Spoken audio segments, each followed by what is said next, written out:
Hi, I'm Tony Russo, and this is Funeral Service Insider from Kates-Boylston. Each episode features conversations about emerging trends and news that affect the death care industry. We talk to people who understand the delicate balance of change in a profession and vocation steeped in tradition. This week, I'm speaking with Peter Quakenbush, who has been struggling for the last several years to try and open a conservation cemetery in Michigan.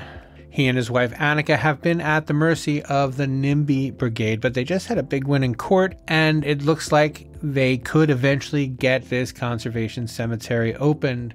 So we talk about his odyssey and also the ins and outs of how are you going to logistically do a conservation cemetery. If for some reason you're not familiar with the term, a conservation cemetery is essentially a forest where you bury people, but there are no headstones, there are no embalming or even, non-biodegradable caskets. It's very leave it to the land. And there is actually a company that we talked about in a recent issue of Funeral Service Insider that has like 6 or 8 different conservation forests all over the country. So it is a rising trend and certainly something worth looking at. As always, please subscribe where you're listening now or follow if you're on Apple. If you want to get in touch with me, there is a link in the show notes. You can send me an email or you can send me a voicemail. Just a quick reminder to please stay on after the credits for the postmortem. This week, we will be talking about natural organic reduction. Now, here's Peter.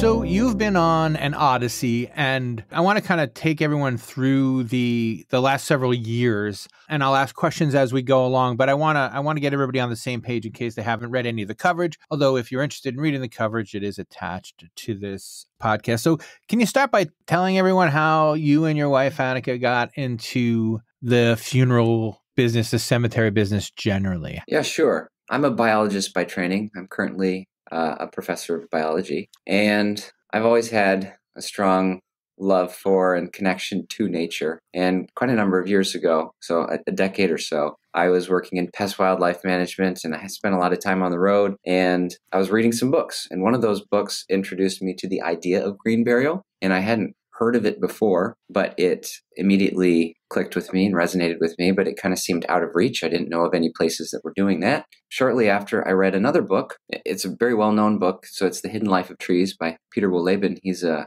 German forester, and one of the forests he was in charge of managing is this ancient beech woodland, and they determined that it was far more valuable to them to let it stand and protect it and let people be buried there than to cut it down and extract the value that way.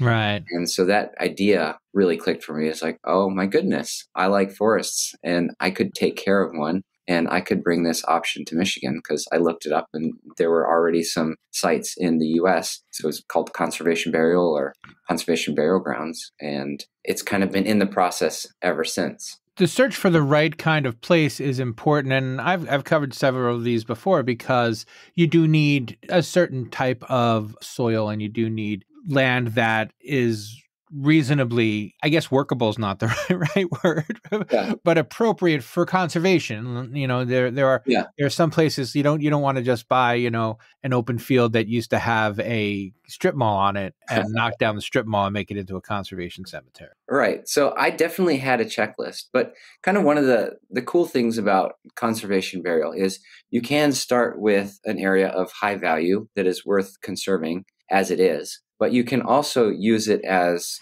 a method for regeneration. So you could start with any sort of field and regenerate a prairie or regenerate a forest with that. But my goal was to find a high quality forest somewhere. And so I wanted it to be fairly close to Grand Rapids, which is where I live and I'm based, and it's a large population center. And ideally it would be flat so the topography wouldn't be complicated because that makes things more difficult.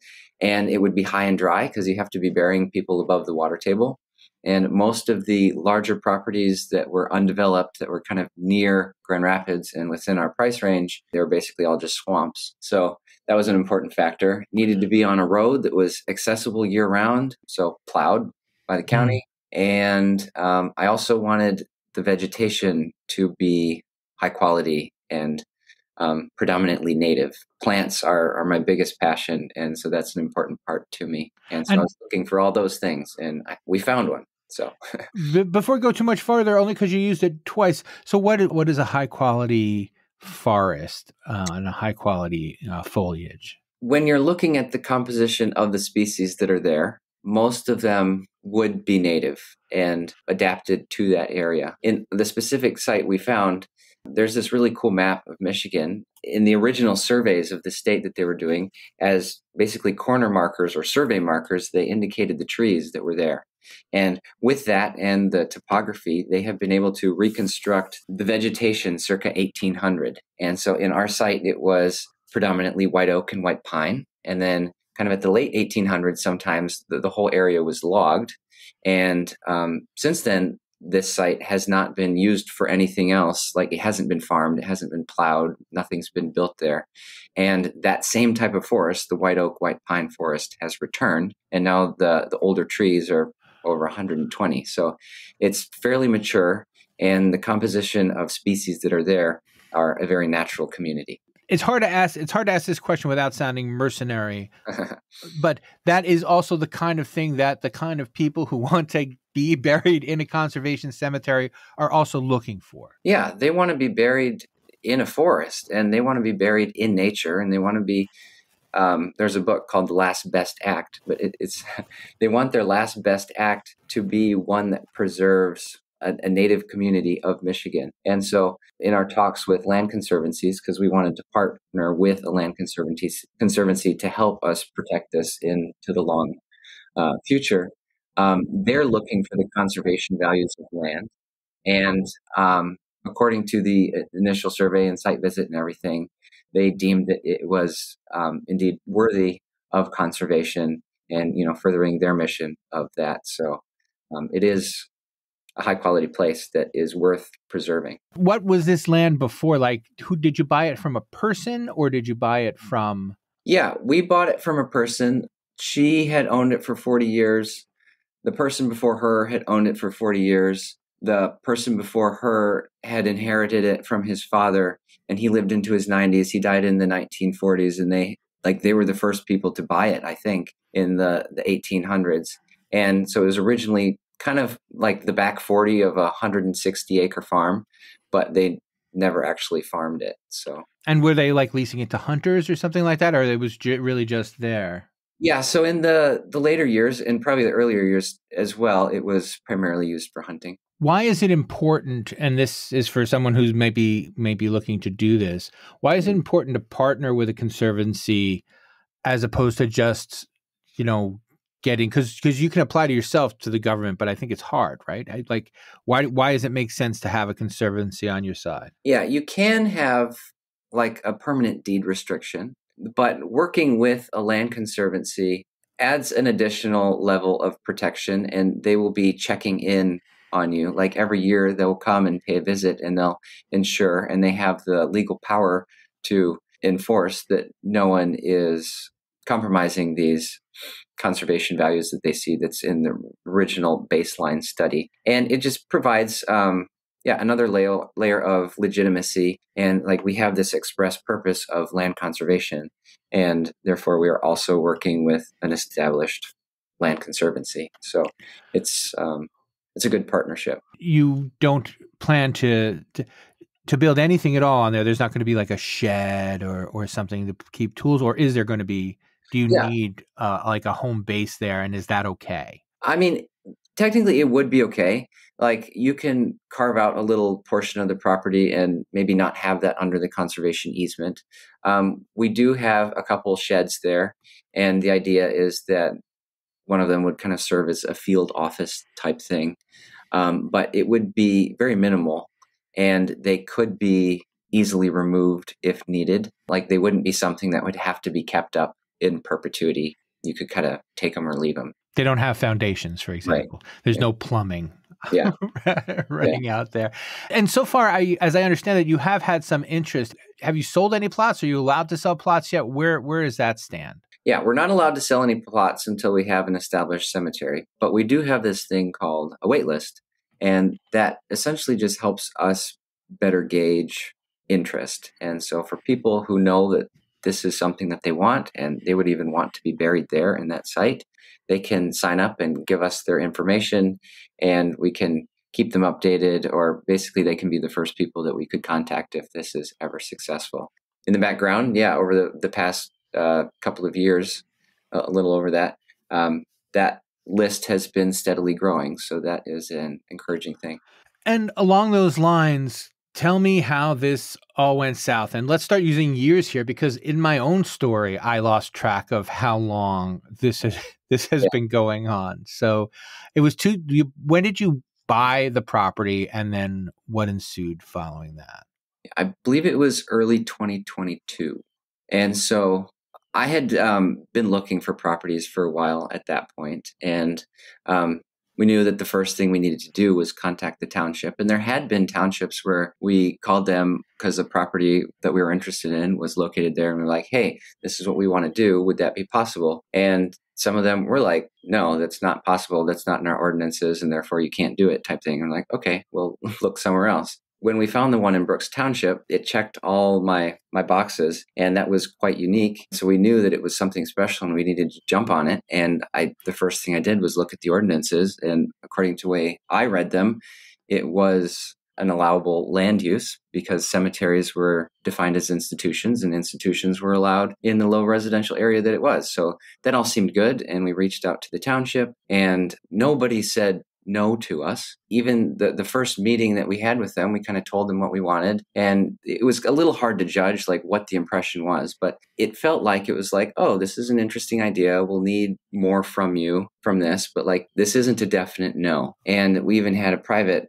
conversation just right after that with one of the people from the township. And he said that like, yeah, this is America. You should be able to make money on your own property. And I was like, okay, cool. That's good. Let's go forward with this thing. Then I guess things began to sour once the word got out. Like some people were very for it. And initially, pretty soon on, we identified some people who were and remain very big supporters of this project. But, not everyone is. It was last summer that we got a letter saying that what we were trying to do was illegal. And so hopefully we haven't entered into any commitments with anyone because we can't do that. And we're like, yeah, we know that we don't have the permissions to do this yet, but that's what we're working towards. And that's what you've essentially provided a path forward to. And I'm sorry, just for future listeners, that is summer 2023. Yes. Okay.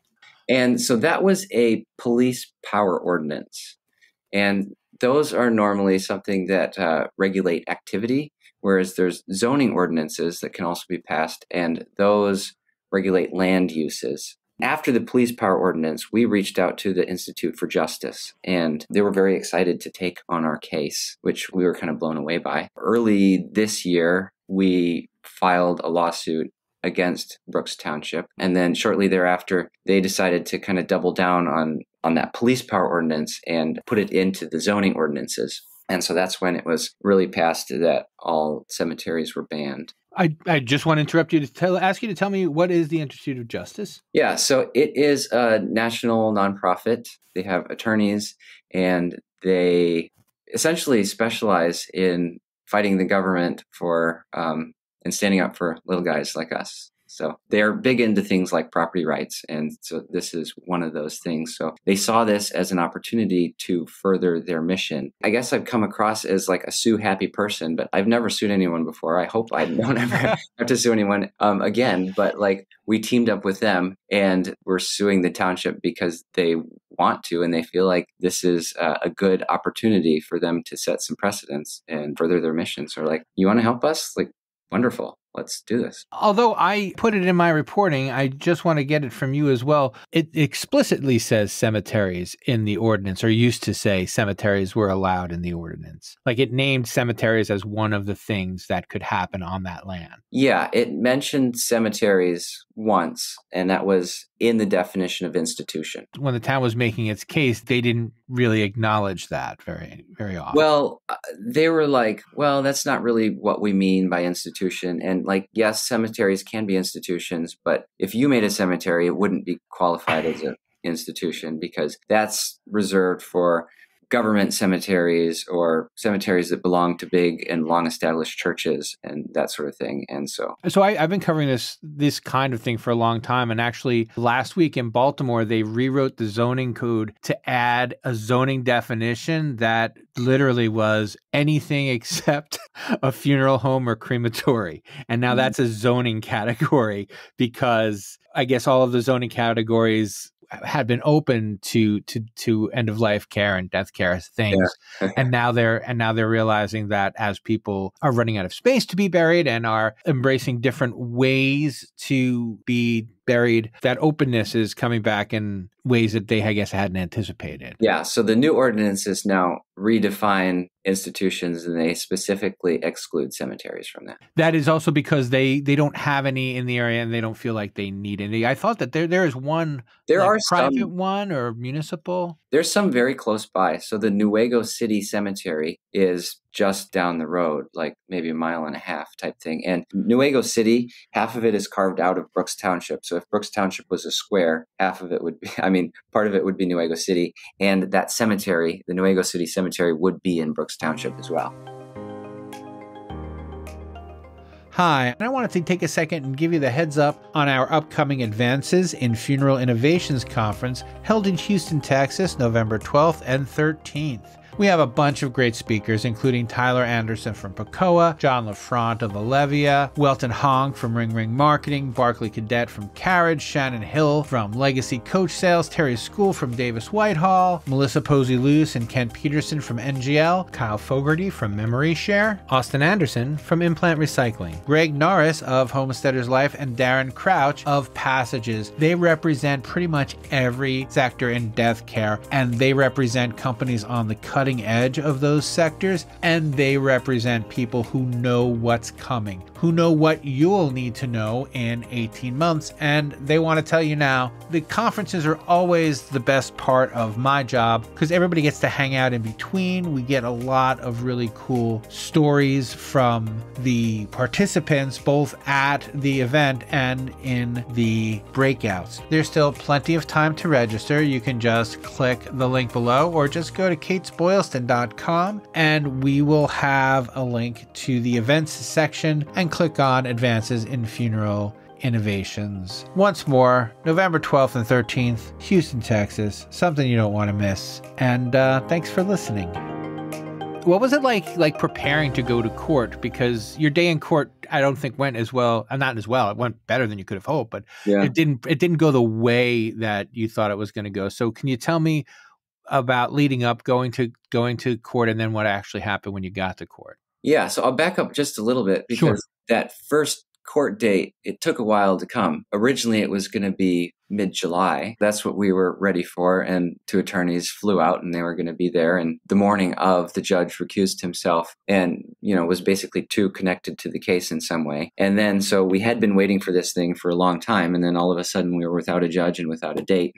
And it's like, oh dear, this is just going to take forever. If I may, did you ever find out why? Because I wasn't able to find out why the judge recused himself. Yeah, I don't know why, but it's a small place and a lot of people know each other. So who knows? I'm sorry, I didn't mean to interrupt. And so then you had to start again and get a new date and all of that. Yeah, and that only took a month, which I felt like was pretty good. And then so we had this new date and new judge. What the township was hoping for was that our case would be dismissed and thrown out. And then what we were hoping for was that it wouldn't be dismissed, but it would go into this discovery phase, like go to trial and kind of go forward that way. But neither of those things happened.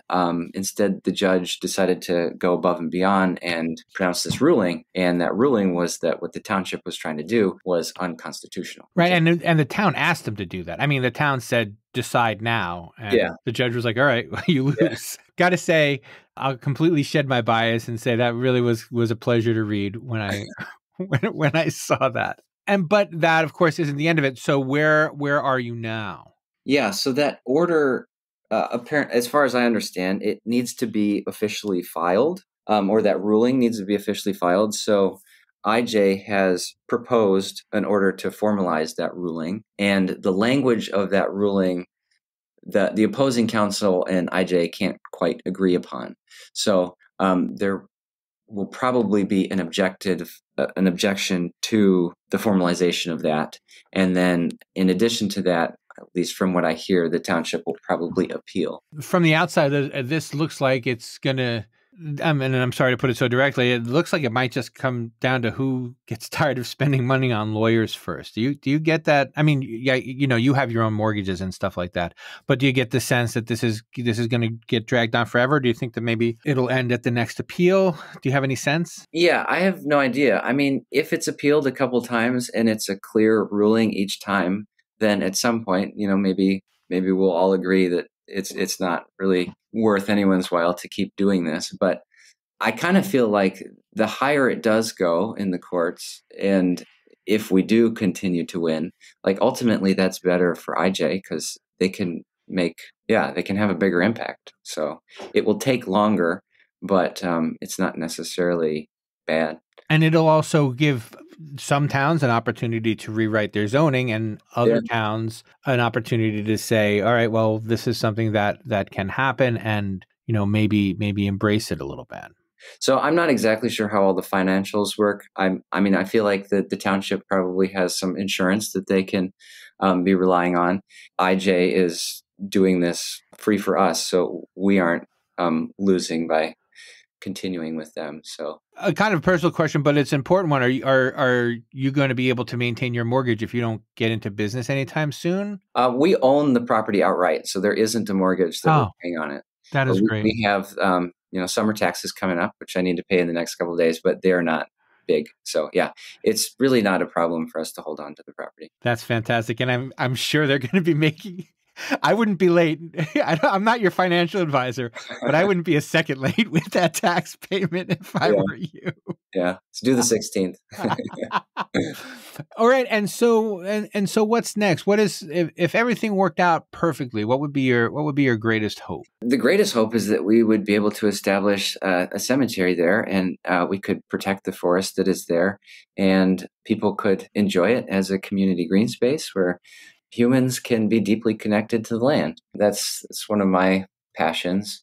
But yeah, ultimately, I think that if we were able to establish there, people would get used to the presence of a forest that is also used as a cemetery, but also just looks like a forest. Yeah, I think it will. I think it would be okay. But there's a long way to go before that, because even if the ordinances do need to go away, we would need to go through that special use permit process. And I'm sure there would be lots of complications in that. But IJ also works with those things, and they are committed to us kind of to the end of this process. So all the way through. That's fantastic.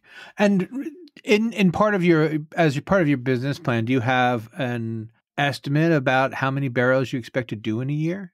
In a year, I have no idea. Yeah. I mean, so we can have estimates for how many per acre, that sort of thing. But I assume that it would kind of start slow and then slowly get more and more over the years. But I know that some of these other places that have been doing this for longer in other states, they've been able to expand and they're filling up rather quickly. So the demand is definitely there. One of the complaints from the town was that there would be like traffic.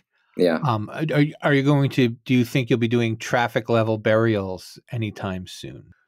I don't really think so. The Nuevo City Cemetery is quite large. It's a lot larger than ours, and I drive by it every time I go to the property, and I really never see anyone in it.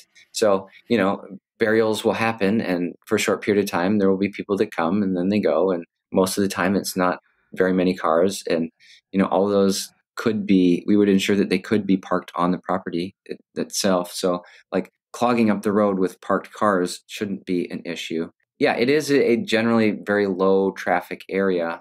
So I don't see the issue in having a few more cars sometimes. Just to also be clear, you don't use do you use machinery to dig the graves, or this is also a by hand thing? Yeah, in general, I mean, it's often by hand. Green burials tend to be more by hand than definitely other burials. But it is kind of site specific, and the soil on our land is very easy to dig by hand because it's very sandy.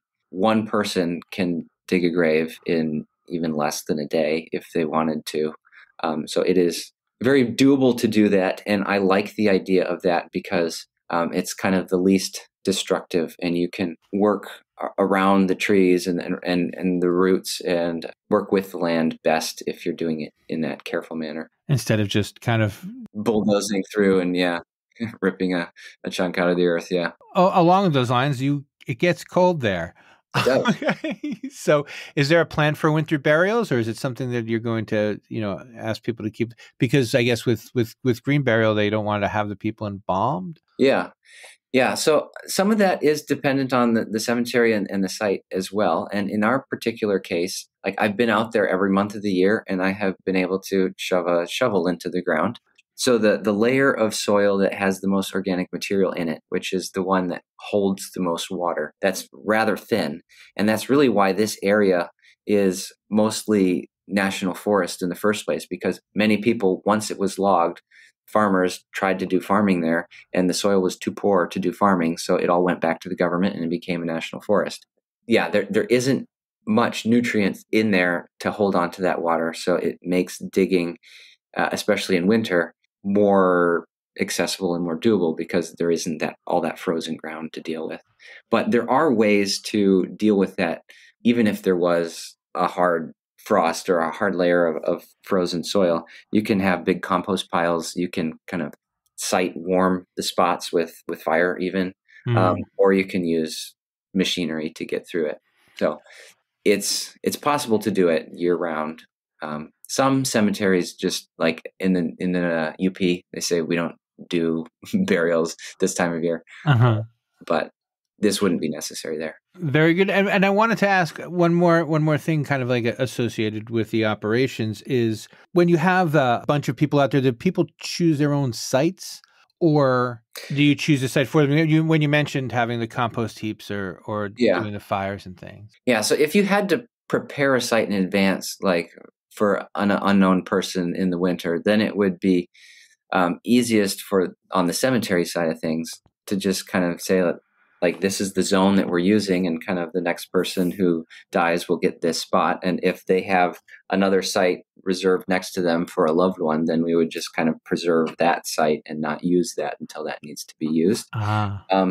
But some of this can also go into the pay structure. Like maybe there's a really big special tree or a site that somebody wants, and they want that specific site. And so you can do that. Maybe that could be reflected in the cost, or maybe there could just be a blanket fee for all things. But yeah, that's just kind of up to, I guess, the cemetery to decide what they want to do and how they want to deal with that. Yeah, as it unfolds. Yeah. Very cool. And that is all I have for you. Unless there's something else you have for me. Is there something I should have asked and didn't, or something you thought you get the opportunity to say but I didn't provide it? No, I think I'm good.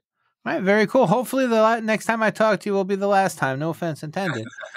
Yeah. But I'd like to cover a different story. Yeah. Very cool. Well, thank you so much for your time. Funeral Service Insider, the podcast, is a Kates-Boylston production. It was written and edited by me, Tony Russo. I've said it already, and I will say it again. Please make sure you check out the show notes, because that's where you can get in touch with us to leave us feedback and find all the links mentioned in this week's episode. Something that I left out of the ad, but I'll put in here, is that there is a discount code for getting $50 off from your attendance ticket if you care to join us in Houston on November 12th and 13th. When you go to register at checkout, just enter FSI Podcast. That is all caps, all one word, FSI PODCAST, for $50 off whatever the price is. The price will be going up shortly. There is a special early bird edition price that is closing now. As you're hearing this, it's soon. So if you haven't registered and you know you're going to register now, because you can save yourself $100 by registering early and then using the FSI podcast code to get an additional $50 off. But even if it is full price now, you can still get the $50 off with FSI podcast. And now for the post-mortem. This week, I want to actually direct your attention to Funeral Service Insider, the newsletter. Now, I've mentioned it before, but I'll continue to mention it. I'm going to do it more often because you should subscribe, because it's a good magazine and it's worth subscribing to. But even if you don't subscribe, or if you're a student and can't afford to subscribe, you can get some articles free. And if you haven't used your free articles yet, you should use them for the story that is out in the most recent Funeral Service Insider. It is about The Natural Funeral, which is a natural organic reduction company that has begun selling its vessels to funeral homes, other funeral homes. So it sold the first one recently in Arizona, and it's something that they're going to continue to do. It's always been a sticking point for NOR that people can't get into it unless they know how to build their own NOR boxes. I spoke with Mike Reagan, who is the CEO of the company. He has come on almost specifically to help with this kind of logistical expansion and making sure they don't grow too fast and don't grow too slow. Similarly, as I mentioned in case you missed it recently, a Delaware funeral home has decided that they are going to eventually go with Recompose, but rather than buying the vessels now, they are adding Recompose, as many funeral homes have, to their pre-need options. And so that is how they're going to get the market up and running, and then once they build it, they will come. So it's exciting. I think that, as I said in the editorial, 2025 could very well be the year of NOR, and this time next year we could have, 15 states where it's legal. But the real news is that now it is possible in any state that it's legal, which wasn't the case 6 weeks ago. And that will do it for this week on Funeral Service Insider, the podcast.